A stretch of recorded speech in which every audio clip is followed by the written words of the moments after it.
ধূমকেতু হয়ে এসো, তুমি সেতু হয়ে এসো। হাই এভরিওয়ান, আমি রূপম চলে এলাম নতুন ভিডিও নিয়ে। বন্ধুরা, বাংলা সিনেমার এখন যা অবস্থা, সত্যি কথা বলতে প্রত্যেকটা ব্লকবাস্টার সিনেমা দেওয়ার পরও দেবদাকে কিন্তু মাঠে নামতে হচ্ছে। প্রতিবার সেই টনিক থেকে যে শুরু হয়েছে, আমরা প্রত্যেকে জানি যে হিন্দি ছবি মানে বড় হিন্দি ছবি আসা মানেই তাদের পক্ষ থেকে একটা অবজেকশন চলে আসে যে নো শো শেয়ারিং, এবং সেটা নিয়ে বারংবার কিন্তু দেবদাকে নামতে হয়। মানে মিটিং থেকে শুরু করে সমস্ত কিছু প্রতিবারই দেখি এই জিনিসটা হয়। দেবদার সিনেমা এলেও জিনিসটা হয় যে খাদান শো কম পাচ্ছে বা টনিক শো কম পাচ্ছে, বা আরো যে সমস্ত দেবদার সিনেমাগুলো যখন এসছিল সেই পিক আপ টাইমে বড় বড় হিন্দি ছবি, বড় বড় সাউথের ছবির সঙ্গে কিন্তু লড়তে হয়েছে। ইভেন আজকে দেবদার এই লাস্ট ইন্টারভিউ, আজকে নন্দনে দেবদা গেছিল এবং আরো অনেকে এসেছিল, ঋতুপর্ণা সেনগুপ্ত থেকে শুরু করে অরূপ বিশ্বাসের সঙ্গে মিটিং করা হয়েছিল, এবং তার সঙ্গে সঙ্গে আরো অনেক এক্সিবিটার, ডিস্ট্রিবিউটার বাংলার যারা হিন্দি ছবি ডিস্ট্রিবিউট করে, তারা সবাই মিলে আজকে মিটিংটা হয়েছে। দেবদার অবজেকশন কিন্তু এখানে কোনো হিন্দি সিনেমাকে নিয়ে নয়, অবজেকশনটা সবার একটাই, একটাই অবজেকশন যে এইখানে হিন্দি সিনেমা আসলে একটা রুলস চলে আসছে, একটা রেগুলেশন চলে আসছে যে নো শো শেয়ারিং। ভাই সেটা কেন হবে? বাংলায় এসে ভাই তোমরা বাংলা সিনেমাকে না নিয়ে তোমরা হিন্দি ছবি নিচ্ছ, তার উপর আবার বলছো যে নো শো শেয়ারিং। এটা তো ভাই কেউ মেনে নেবে না। তোমাদের রাজত্ব ভাই তোমাদের এলাকায় হতে পারে ভাই, আমাদের এখানে হবে না। তো এই জিনিসটা নিয়ে সবাই যে একত্রিত হয়েছে এতদিন পরে, এবং আগেও যে হয়নি এমনটা বলবো না, আগেও হয়েছে, বাট কোনো লাভ হচ্ছে না সত্যি কথা বলতে। এবার হ্যাঁ, ওয়ার্ড 2 আসছে 14ই আগস্ট, যেটা অনেকদিন আগে থেকেই বলে দেওয়া হয়েছিল।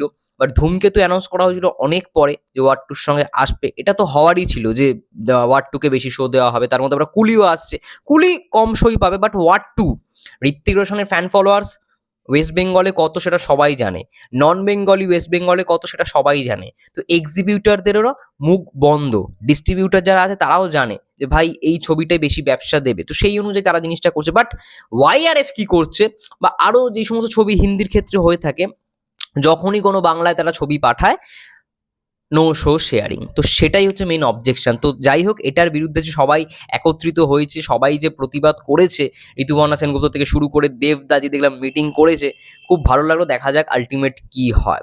এবং এই ভাই মানে ইয়েটা করে যেতে হবে, লড়াইটা ভাই লড়ে যেতে হবে ভাই। আমাদের স্টেট থেকে ভাই বাংলা ছবি মানে সাউথের ছবি ভাই কত কোটি কোটি কোটি টাকা কামিয়ে নিয়ে চলে যাচ্ছে, হিন্দি ছবি কোটি কোটি কোটি টাকা কামিয়ে নিয়ে চলে যাচ্ছে, বাট একটা বাংলা ছবির জন্য সবাইকে লড়ে যেতে হচ্ছে এখনো পর্যন্ত ভাই, এখনো লড়ে যেতে হচ্ছে ভাই। এই জিনিসটা কেন হবে?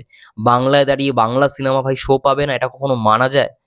যাই হোক, অনেক পলিটিক্সই এখানে মানে যুক্ত আছে, অনেক পলিটিক্সই হয়ে আসছে বাংলা সিনেমার ক্ষেত্রে, সেটা নিয়ে আমি আর কি বলবো।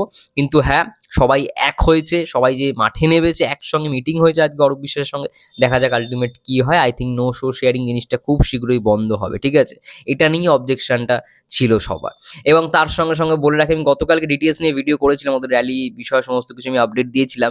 খুব শীঘ্রই তোমরা আরও একটা আপডেট পেয়ে যাবে, এবং অলরেডি নর্থ কলকাতা একটা অলরেডি আপডেট দিয়ে দিয়েছে এবং আরও একটা আপডেট পাবে। 14ই August first day first show.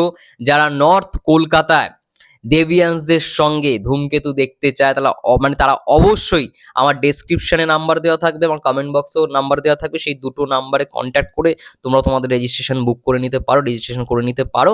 এবং প্রতিবারের মতো এইবারেও থাকতে চলেছে নর্থ কলকাতা দেব ফ্যান্স ক্লাবের পক্ষ থেকে ডিজে থেকে শুরু করে কেক কাটিং, মিডিয়া কভারেজ যা যা হয় আর কি। এবং খুব শীঘ্রই তারাও অ্যানাউন্স করবে। তারা আজকে একটা ছোট্ট ভিডিওর মাধ্যমে জিনিসটাকে অ্যানাউন্স করেছে, এবং খুব শীঘ্রই আরও একটা অ্যানাউন্স করবে, কারণ সেখানে ডেটটা মেনশন করা নেই।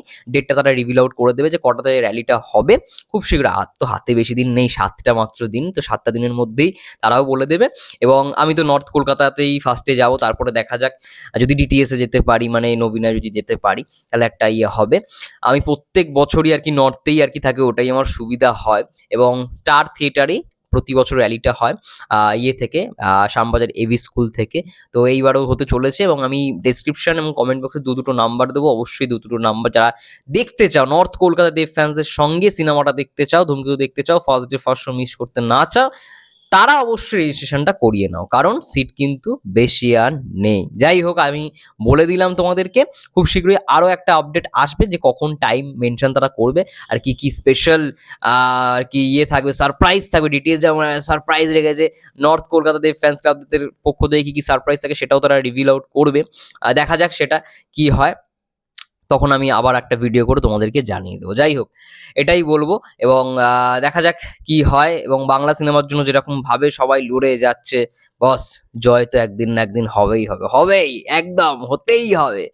তোমাদের কি মন্তব্য অবশ্যই কমেন্ট করে জানাও। ততক্ষণের জন্য সবাই ভালো থেকো, সুস্থ থেকো, টেক কেয়ার।